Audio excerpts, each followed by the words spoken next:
रियासत कर्नाटक के शहर बेलगाम से खबर है। यहाँ की मशहूर दरगाह हज़रत सैयद यूसुफ क़त्ताल शाह वली रहमतुल्लाह अलैह का सालाना उर्स अक़ीदत और एहतराम के साथ मनाया गया और उसके मौके पर दूर दराज इलाकों से ज़ायरीन ने बड़ी तादाद में शिरकत की और दरगाह पर हाज़िरी देकर अमन, भाईचारा और मुल्क की खुशहाली के लिए दुआएँ की।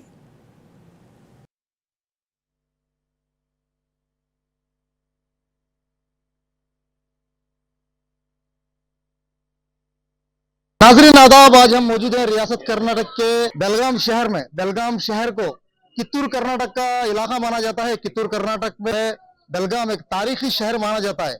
आइए, यहाँ पर हम मौजूद हैं हजरत क़त्ताल शाह वली दरगाह में मौजूद हैं। ये दरगाह कौमी यकजहती भाईचारगी की मिसाल है। यहाँ पर इस बार 2026 का उर्स शरीफ यहाँ पर मनाया जा रहा है। यहाँ से बात करेंगे कि हमारे साथ मौजूद हैं यहाँ के दरगाह के कमेटी के जिम्मेदारान मौजूद हैं और यहाँ से बात करेंगे हजरत के क्या तारीख है, हजरत के क्या खिदमत है, हजरत बेलगाम शरीफ को कब तशरीफ लाए, बताइए। माशाल्लाह, ये हमारा आस्थान मुबारक यूसुफ शाह क़त्ताल वली रहमतुल्लाह अलैह का जो आस्थान मुबारक है।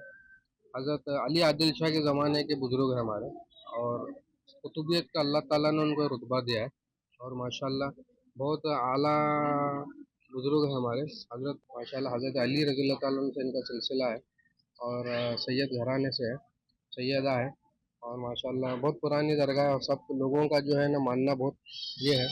और जितने भी जो मुसलमान हैं हमारे भाई और जो ना गैर मुस्लिम है, बहुत अकीदे से मानते हैं। सर इनके करामाते हैं, अल्लाह ने इनको बहुत सारे चीज़ों से नवाजा है। उनका फैज़ जो है ना, बहुत सारे लोग आकर इनसे रूहानियत फैज़ पाते हैं कि पूना में वालिदा है और वालिद साहब है और पनालगढ़ के अंदर इनके भाई साहब हैं और बहुत आला सूफी और बुजुर्ग हैं हमारे माशाल्लाह। आप बेलगाम के चीफ जस्टिस यहाँ पर मशहूर करामत ये है कि हजरत हमेशा सच बोलने वाले लोग और हक परस्त के लोगों को पसंद फरमाया और यहाँ पर झूठ कपट ज़रा भी नहीं चलता। हजरत बहुत जलाली बुजुर्ग है शहर बेलगाम के। यहाँ पर अदल व इंसाफ फ़ौरन मिलता है। इस बारगाह के अंदर हमेशा सच्चाई की जीत हुई है और हजरत हमेशा हक का और सच का पैगाम देते आए हैं और अभी भी पैगाम वो जारी है हजरत, क्योंकि यहाँ पर सबूत या गवाह की ज़रूरत नहीं है कि हजरत के बारगाह में जो भी आता है या इंसाफ के लिए तो उसे हजरत के फैज़ो करामत से जल्द इंसाफ की दरी मिल जाए। हजरत का असल नाम हजरत शाह क़त्ताल वली यूसुफ रहमतुल्लाह अलैह है। सरकार आके कम से कम 650 साल के ऊपर हुआ। जो ख्वाजा बंदाना वाल दक्कन जो गुलबर्गा शरीफ में मौजूद है, उनके चाचा है। जो पिछले सालों में जो समत खानापुरी है ना, जिन्होंने अपनी किताबों में बताया था, उसी सिलसिले से हम जानते हैं कि सरकार ख्वाजा बंदा नवाज के चाचा है। ये आदिल शाही हुकूमत के टाइम पे हुआ सो है, तो कम से कम 400-450 साल पहला। आदिल शाह हुकूमत, हाँ आदिल शाह जो बीजापुर में थी ना, वही सिलसिले से जो आदिल शाही अपने बुजुर्गों के दरबार तामीर करते थे। यहाँ भी आदिल शाह हजरत शाह क़त्ताल मोहम्मद शाह पीर के जो संदल उरूस शरीफ बनाया जाता है बहुत धूमधाम से। क़त्ताल शाह बाबा का जो 650 साल से है बहुत धूमधाम से होता है। संदल शरीफ घूम फिर के उजाले में 4 बजे चढ़ता है, 3 तारीख को और 4 तारीख को इधर उरूस होता है।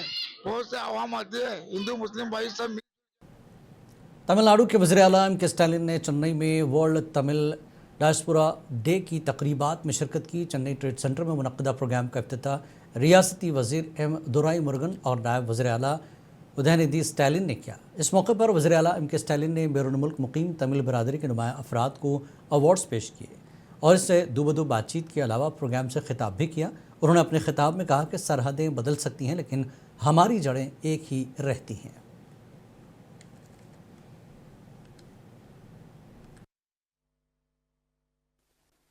தமிழ்நாட்டினுடைய முதலமைச்சராக மட்டுமல்ல, உங்களுடைய உடன்பிறப்பா நான் வரவேற்க கடமைப்பட்டிருக்கிறேன். உலகின் பல நாடுகளிலும் இந்தியாவின் மற்ற மாநிலங்களிலும் தமிழர்களான நீங்களும் உங்களுடைய குடும்பத்தாரும் பல முக்கிய பொறுப்புகளையும் நல்ல நிலையிலையும் இருக்கிறதை நினைச்சு நான் பெருமைப்படுகிறேன், மகிழ்ச்சி அடைகிறேன். ஒவ்வொரு ஆண்டும் ஜனவரி மாதம் நீங்க எல்லாரும் உங்க சொந்தங்களை பார்க்க தமிழ்நாட்டுக்கு வரீங்க.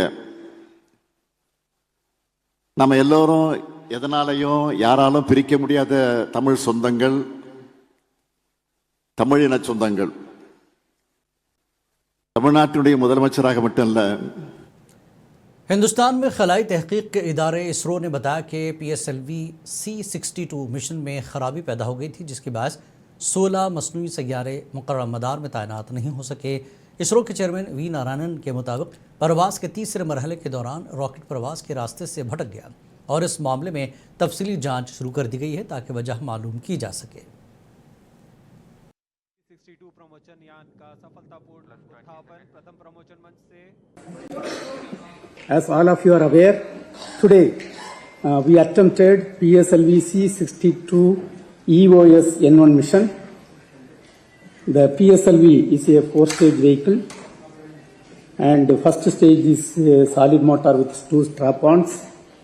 Second stage is the liquid stage. Third stage is again a solid stage. Fourth stage is a liquid stage. And the performance of the vehicle close to the third stage was as expected and as predicted. And close to the end of the third stage, we are seeing some disturbance in the vehicle. And there was a deviation in the path of the vehicle. And the mission could not proceed in the expected path. That is what is the information right now available. Now we are going through the data, and we have to get the data from all the ground stations. And once the data analysis is completed, we shall come back. Andhra Pradesh के नायब वज़ीर आला और मारूफ अदाकार पवन कल्याण ने आलमी सतह पर एक तारीखी एजाज़ हासिल किया है। पवन कल्याण आंध्र प्रदेश से ताल्लुक़ रखने वाले पहले शख्स बन गए हैं जिन्हें बाकायदा तौर पर जापानी समुराई रिवायत में शामिल किया गया है। उन्हें मार्शल आर्ट्स में आला तरीन एजाज़ात में शुमार होने वाला 5th डन अता किया। मज़ीद ये कि गोल्डन ड्रैगन तंजीम ने पवन कल्याण को टाइगर ऑफ मार्शल आर्ट्स के खिताब से भी नवाजा। मार्शल आर्ट से उनकी वाबस्ती का आगाज़ फिल्मी और सियासी करियर से कबल हुआ था और वो 30 बरसों से ज़्यादा अरसे से कराटे और कदीम जापानी तलवारबाजी के फन में महारत हासिल कर रहे हैं। సంస్థ ద్వారా 5th డాన్ గౌరవాన్ని సోకే మురమత్సు సెన్సై నేతృత్వంలో తగేదా షింగన్ సమురాయ్ పరంపరలో పవన్ కళ్యాణ్ గారికి స్థానం కల్పించారు. Pawan Kalyan is the first samurai of Andhra Pradesh and the tiger of martial arts. Golden dragon సంస్థ నుంచి టైగర్ ఆఫ్ మార్షల్ ఆర్ట్స్ అనే బిరుదును అందిస్తూ ఆయన్ని ప్రకటించారు. As an honor flight, he is the first person in India being presented this. సోగో బూడో కాంటకే సంస్థ ద్వారా 5th don గౌరవాన్ని సోకే మురమత్సు సెన్సై నేతృత్వంలో తగేదా షింగన్ సమురాయ్ పరంపరలో పవన్ కళ్యాణ్ గారికి స్థానం కల్పించారు. आंध्र प्रदेश के वज़ीर नारा लोकेश अपनी अहलिया के साथ महाराष्ट्र के मशहूर मजहबी मकाम शिरडी पहुंचे थे, जहां उन्होंने श्री साई बाबा के मंदिर में दर्शन किए। इस मौके पर नारा लोकेश और उनकी अहलिया ने खुसूसी पूजा के प्रोग्रामों में शिरकत की। ट्रस्ट के अरकान और हुकाम ने नारा लोकेश और उनकी अहलिया का इस्तकबाल किया।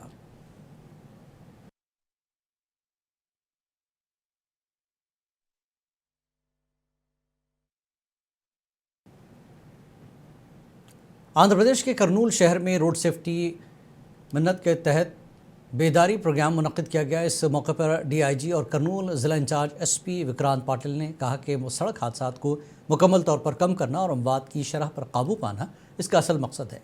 37वें नेशनल रोड सेफ्टी महीने के तहत पीर को करनूल ज़िला मरकज़ में हेलमेट आगाही रैली का इनक़ाद किया गया था। इजला पुलिस दफ्तर से शुरू होकर कंट्रोल रूम, कलेक्ट्रेट होते हुए कैंप सेंटर तक जारी रही।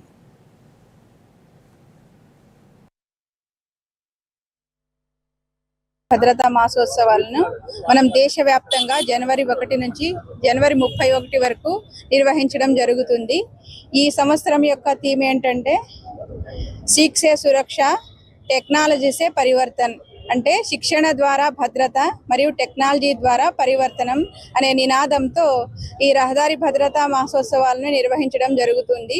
ఈ మాసోత్సవాల యొక్క ప్రధాన లక్ష్యము రహదారి భద్రత పట్ల ప్రజలకు అవగాహన కల్పించి రోడ్డు ప్రమాదాలను తగ్గించడానికి ఈ కార్యక్రమంలో ప్రజలను అలాగే స్వచ్ఛంద సేవా సంస్థలను ప్రభుత్వాలను అలాగే వాలంటీర్స్ ని అందరి యొక్క భాగస్వామ్యంతో ఈ రోడ్డు ప్రమాదాలను తగ్గించాలనేది ముఖ్యమైనటువంటి ఉద్దేశము. ఈ నెల రోజుల పాటు ఈ కార్యక్రమాల్లో అనేక కార్యక్రమాలను రూపొందించి నిర్వహించడం జరుగుతుంది. మన కర్నూలు జిల్లాలో కూడా పోలీస్ డిపార్ట్మెంట్ అలాగే రవాణా శాఖల యొక్క సమన్వయంతో ఇప్పటి వరకు అనేక కార్యక్రమాలని నిర్వహించడం జరిగింది. జనవరి 1న మన గౌరవ కలెక్టర్ గారి చేతుల మీదుగా కరపత్రాలను ఓపెన్ చేసి ఈ యొక్క కార్యక్రమాన్ని లాంఛనంగా ప్రారంభించడం జరిగింది. అలాగే ఇప్పటి వరకు స్కూల్ బస్సు డ్రైవర్లకి हिंदुस्तान के मारूफ बैडमिंटन खिलाड़ी पीवी सिंधु अपने हालिया मलेशिया ओपन सेमीफाइनल के तजुर्बे और एतमाद को आगे इंडिया ओपन में ले जाने की उम्मीद रखती हैं. सिंधु ने पीर को पीटीआई से गुफ्तगू की. Yeah, I think it's important that I do well 2026. Yes, new year. Last year, yes, unfortunate that I couldn't complete the season well on a good note. But yeah, I was injured a bit, and then it took me some time to come back.